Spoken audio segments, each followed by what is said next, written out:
下面介绍一下这个退烧的穴位，就是青天和水。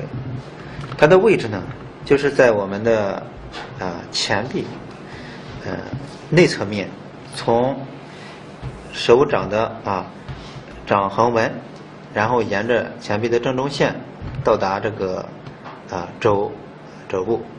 我们操作方法呢，就是用手蘸一些温水，然后呢从手腕向这个肘这个方向推，沿着正中线往上推。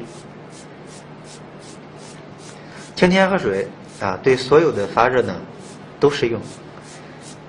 如果说发热的度数比较高的话，就要多推几次。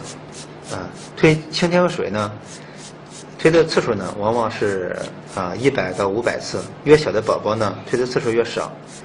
如果发热比较高的话，可以连续推上什么5到10分钟，每分钟呢大约就是50到100次，甚至是以这个烧退为准。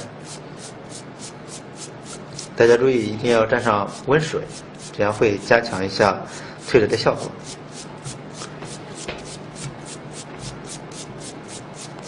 如果高烧的时候，还可以用手沿着他的手臂的这个中点这样连续拍打4次，然后再推。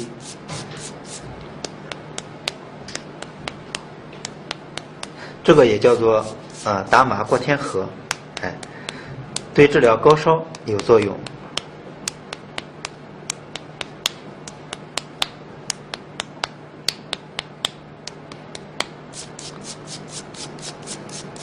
可以了。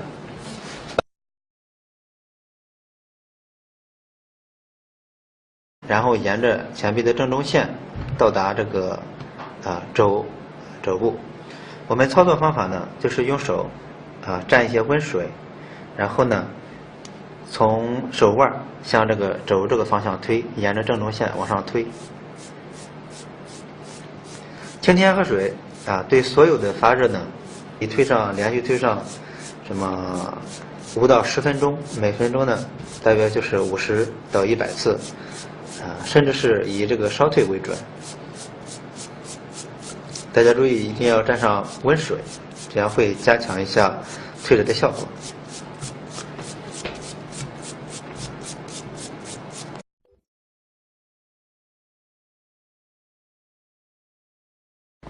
下面介绍一下这个退烧的穴位，就是青天和水。它的位置呢，就是在我们的前臂内侧面，从手掌的掌横纹。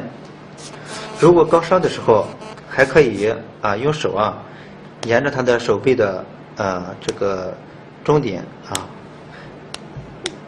这样连续拍打4次，然后再推。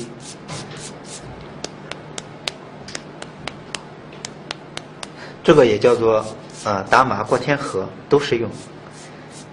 如果说发热的度数比较高的话，就要多推几次。推青天河水呢，推的次数呢往往是100到500次，越小的宝宝呢推的次数越少。如果发热比较高的话，